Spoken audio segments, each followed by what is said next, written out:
Mis hijos me abandonaron en el hospital a los 92 años, pero me recuperé y los eliminé del testamento.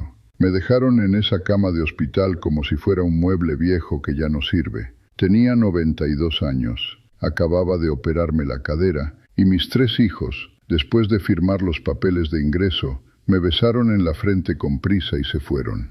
No regresaron esa tarde, ni al día siguiente, ni al otro. Cuando la enfermera me preguntó por mi familia al tercer día, le dije que estaban ocupados. Fue lo más honesto que pude decir. Había algo en ese silencio de 3 días que me hablaba con más claridad que cualquier conversación que hubiéramos podido tener.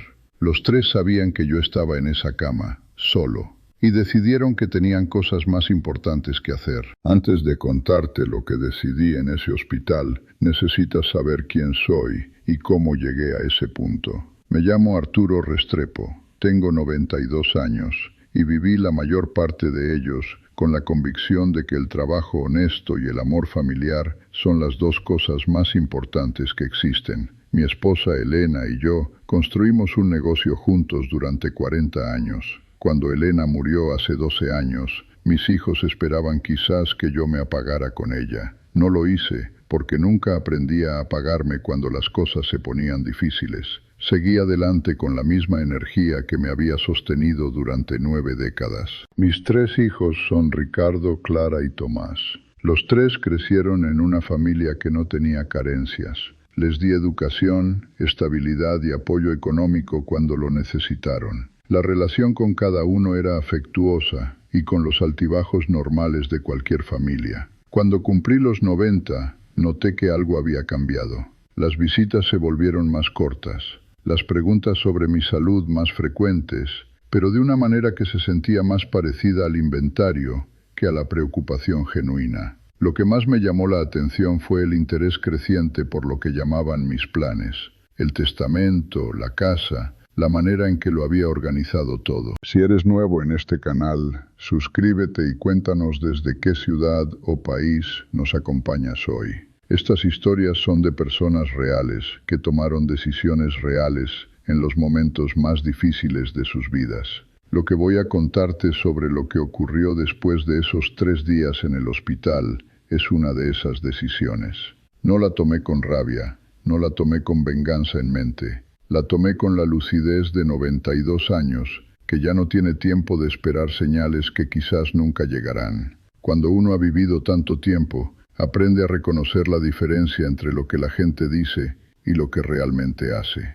El día de la caída fue un miércoles ordinario. Me resbalé en el baño de madrugada. La cadera rota es una lesión que a los 92 tiene consecuencias serias.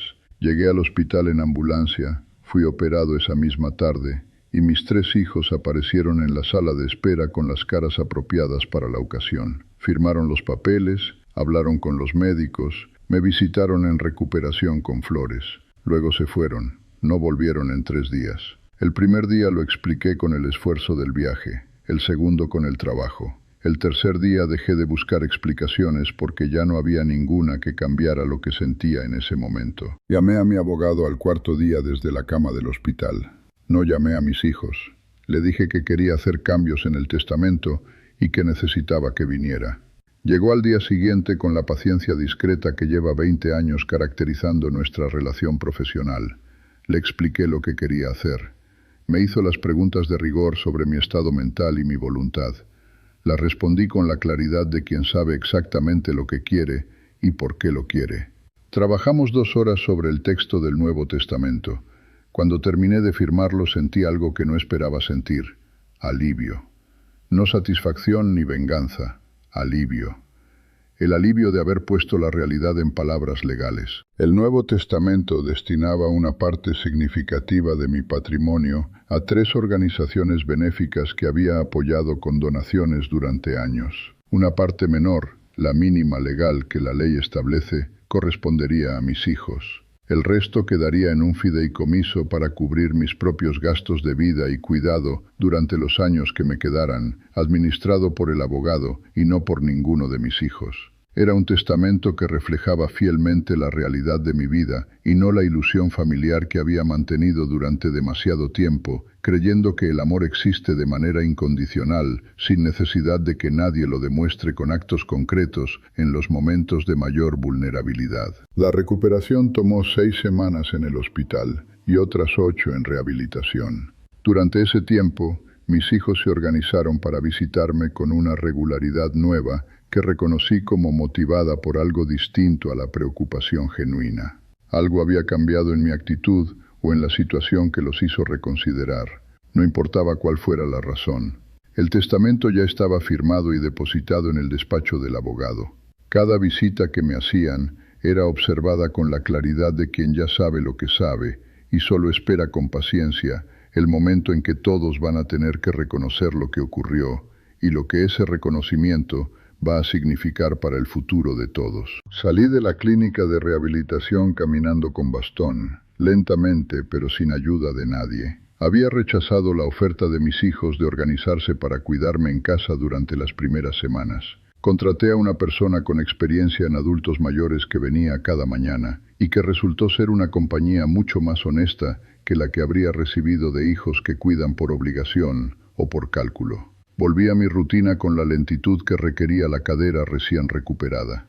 Retomé las lecturas, las conversaciones con vecinos de toda la vida, el jardín que siempre había sido mi espacio de concentración. El testamento seguía en el despacho del abogado, esperando su momento. Mis hijos se enteraron del nuevo testamento 6 meses después, cuando el abogado los convocó a una reunión a la que yo decidí no asistir.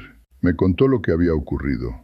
Ricardo había preguntado si era posible impugnar. El abogado explicó que no había base legal, dado que yo había sido declarado en plena capacidad mental. Clara había llorado. Tomás había salido antes de que terminara. Los 3 me llamaron ese mismo día. A Ricardo y Clara les devolví la llamada 2 días después. A Tomás, 3. No para castigarlos, sino porque necesitaba el tiempo para escucharlos con calma. Esas conversaciones fueron distintas en tono, pero similares en fondo.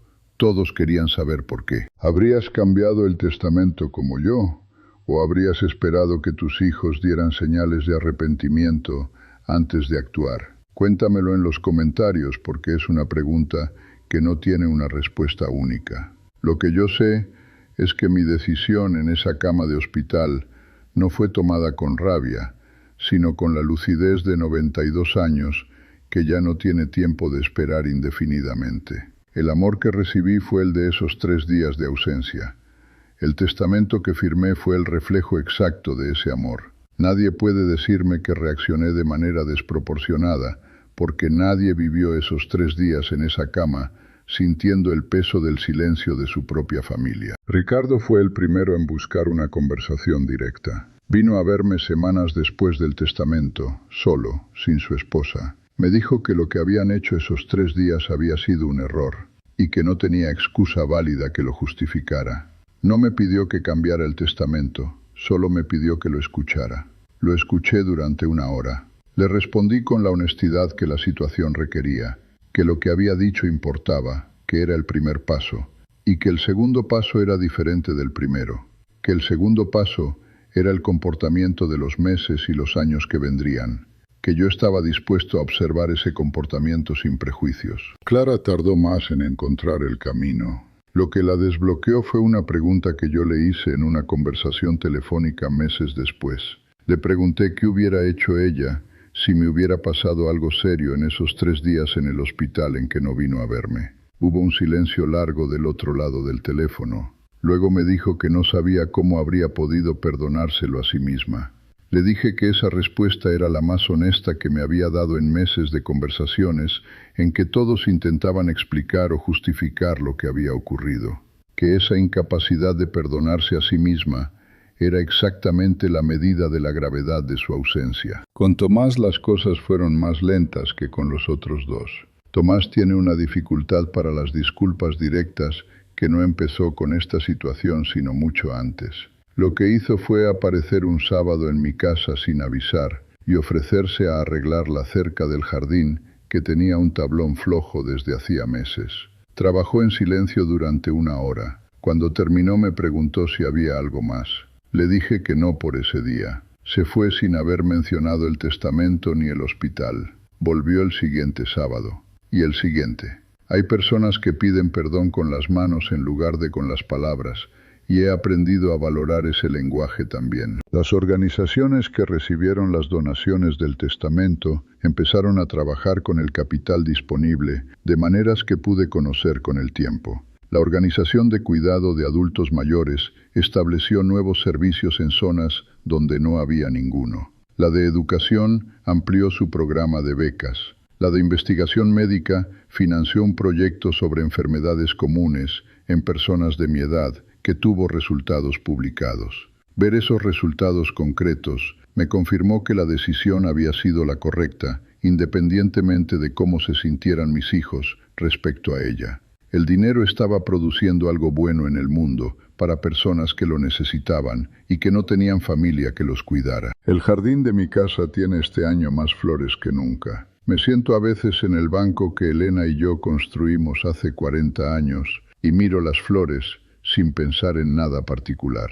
A los 92 años aprendí que todavía se puede sorprender a uno mismo con la capacidad de tomar decisiones que importan. No es una habilidad que desaparece con la edad. Es una habilidad que la edad, si uno la ha vivido bien, puede volver más precisa y más efectiva. Mis nietos me visitan con regularidad. Esas relaciones están completamente limpias de todo lo que ocurrió entre sus padres y yo. Para ellos soy el abuelo que tiene tiempo de sobra. Lo que aprendí de todo esto lo puedo resumir de una manera que parece sencilla, pero que tardé décadas en entender completamente. La lealtad familiar no se presupone, sino que se demuestra en los momentos que importan. Mis hijos demostraron en esos 3 días de ausencia lo que priorizaban cuando las cosas se ponían difíciles. No los juzgo como personas malas. Los entiendo como personas que se dieron a la comodidad cuando la situación requería esfuerzo real. Entender algo no significa aceptarlo sin consecuencias. Tenía 92 años y una cadera rota, y todavía la claridad suficiente para ver la realidad sin filtros. Esa claridad es quizás la cosa más valiosa que conservo. La enfermera que me cuidó durante las primeras semanas en el hospital se llamaba Rosario. Era una mujer de unos 50 años, con la eficiencia de quien ha visto muchas situaciones difíciles y la calidez de quien no se ha endurecido por eso. Me preguntó un día, en uno de esos momentos de confianza que a veces se dan entre paciente y enfermera, cómo estaba emocionalmente más allá de lo físico. Le dije la verdad, que estaba mejor de lo que podría esperarse dada la situación. Me preguntó por qué. Le dije que había tomado una decisión que me había devuelto el sentido de control sobre mi propia vida. Me miró con respeto y no hizo más preguntas. Marta, la persona que contraté para que me ayudara cada mañana, tiene 55 años y viene con puntualidad. A lo largo de los meses hemos desarrollado una relación de confianza y respeto genuino. Me cuenta de su familia, de sus hijos, de las cosas que la preocupan y las que la alegran. Yo la escucho con el mismo interés con que escucho a alguien que tiene algo real que decir. Marta me dijo un día que yo era el hombre mayor más lúcido con quien había trabajado. Le respondí que la lucidez a los 92 años no es un mérito, sino una obligación para quien todavía tiene la capacidad de pensar por sí mismo. Tengo ahora un ritmo de vida que me satisface. Me levanto temprano, desayuno con calma, leo durante 1 hora, recibo a Marta, salgo al jardín cuando el tiempo lo permite, hablo con quien quiero hablar. Mis hijos vienen con una regularidad que se siente más genuina que la de antes del hospital. No sé si esa genuinidad es completamente real o es la adaptación de personas que aprendieron que ya no pueden dar nada por sentado. En cualquier caso, las conversaciones son mejores. El tiempo que pasamos juntos tiene más sustancia, y yo, a los 92 años, prefiero la verdad incómoda a la comodidad construida sobre una ilusión. El médico que me trató después de la operación me dijo que mi recuperación había sido notable para alguien de mi edad. Le pregunté a qué la atribuía. Me respondió que en parte a la fisioterapia y en parte a algo que reconocía en sus pacientes mayores como voluntad de continuar. Le dije que tenía razón, que había tenido una razón concreta para recuperarme con la velocidad que me era posible. Había firmado un testamento que quería ver aplicado en su momento, y para eso necesitaba estar presente el mayor tiempo posible. El médico sonrió. Luego me miró y dijo que era la motivación más original que había escuchado en su carrera. Los meses que han pasado desde el hospital me han enseñado que la familia puede reconstruirse de maneras que no anticipas si ambas partes están dispuestas a ser honestas sobre lo que ocurrió y sobre lo que quieren que ocurra después. Mis hijos y yo no hemos tenido una conversación formal y definitiva sobre todo lo que pasó. Lo hemos procesado en fragmentos, en conversaciones cortas, en silencios que a veces dicen más que las palabras. Eso está bien. No todas las cosas necesitan resolverse con una sola conversación grande. Algunas se resuelven con el tiempo y con la acumulación de pequeños momentos honestos que van reconstruyendo lo que se rompió. A los 92 años uno no tiene tiempo que perder con ilusiones cómodas. Lo que me enseñó esa experiencia no es que mis hijos son malas personas, porque no lo son. Lo que me enseñó es que incluso las personas que nos quieren pueden fallar en los momentos más importantes si nadie les ha dicho nunca que fallar tiene consecuencias reales. Yo les dije que fallar tiene consecuencias. No con palabras, sino con un documento firmado ante notario. Y esa fue quizás la conversación más honesta que tuve con ellos en los últimos años de nuestra relación. El amor verdadero no teme la honestidad. Y la honestidad a los 92 años es una forma de libertad.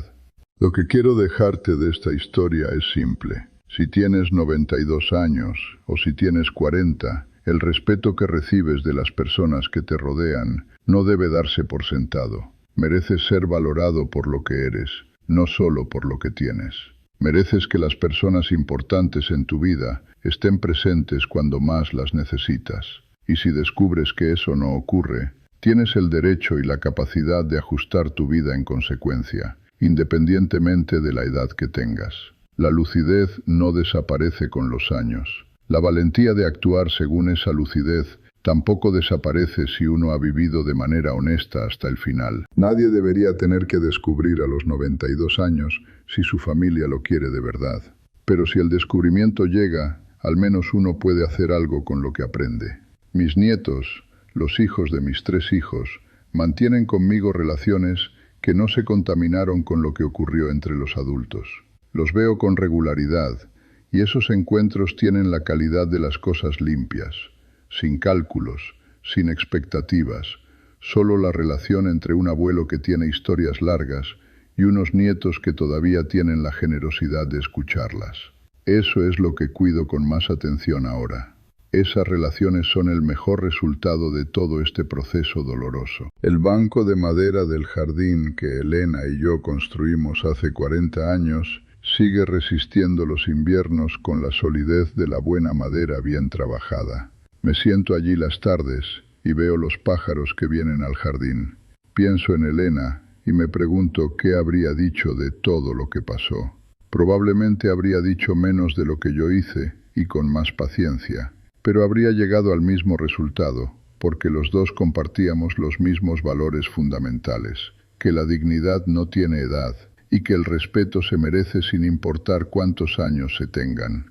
Que esos valores siguieran guiando mis decisiones a los 92 es mi mayor orgullo. Uno de mis nietos me trajo el año pasado un libro que había encontrado en una librería de segunda mano. Me dijo que había pensado en mí cuando lo vio. Lo leí durante 3 semanas con la lentitud que dan las lecturas que merecen atención completa. Hay algo en ese gesto, en haber encontrado algo en una librería y haber pensado en su abuelo, que me parece más valioso que todos los regalos costosos que me hicieron en los años en que yo tenía más que ver con el éxito del negocio. Ese gesto no tenía ningún cálculo detrás, solo tenía la espontaneidad del amor que no necesita justificarse porque es real y es presente. Ricardo me preguntó en una de nuestras conversaciones recientes si me arrepentía de algo de lo que hice. Le respondí que no me arrepentía del testamento, porque la decisión fue honesta con lo que yo vivía, que sí lamentaba el dolor que causó en sus vidas, aunque fuera un dolor que ellos mismos habían puesto en marcha, que esas dos cosas podían coexistir sin contradicción, no arrepentirse de la decisión y sí lamentar el dolor que produjo. Que el amor no requiere que uno elimine la honestidad para no causar dolor. Que a veces el dolor que viene de la honestidad es exactamente el que necesitaba sentirse para que algo pudiera cambiar realmente. La casa tiene ahora el mismo jardín de siempre, pero con algunas plantas nuevas que elegí con el mismo criterio que Elena usaba. Resistentes, bonitas en la medida correcta y fáciles de cuidar sin que requieran atención constante. Marta las riega los días que no estoy en condiciones de hacerlo yo. El naranjo pequeño que compré el año de la caída está en su segunda temporada y empieza a mostrar que va a dar bien. Esas continuidades, las plantas que siguen, los nietos que crecen,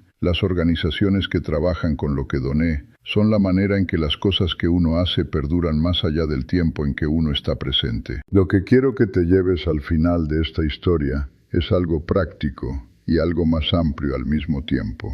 Lo práctico. Mientras puedas, toma tus propias decisiones sobre lo que es tuyo. No cedas ese derecho por ninguna presión externa de ningún tipo, ni de ninguna persona. Lo más amplio. El amor que recibes de tu familia merece ser correspondido con amor real. Si no lo es, tienes opciones.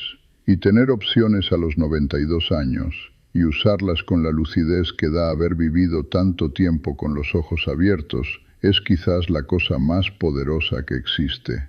La vejez tiene sus limitaciones, pero también sus libertades definitivas. Y ahora te pregunto a ti, si tus hijos te abandonaran en el hospital durante 3 días sin visita, ¿cambiarías el testamento como yo hice o esperarías una explicación antes de actuar de manera definitiva? Cuéntamelo en los comentarios porque sé que es una pregunta difícil sin respuesta fácil o única para todos. Nadie debería tener que tomar esa decisión, pero si la tienes que tomar, hazlo con la claridad que te da haber vivido con honestidad y con los ojos bien abiertos durante toda tu vida. Gracias por acompañarme hasta aquí hoy. Comparte esta historia con quien creas que la necesita escuchar. Hasta la próxima historia que vale la pena contar.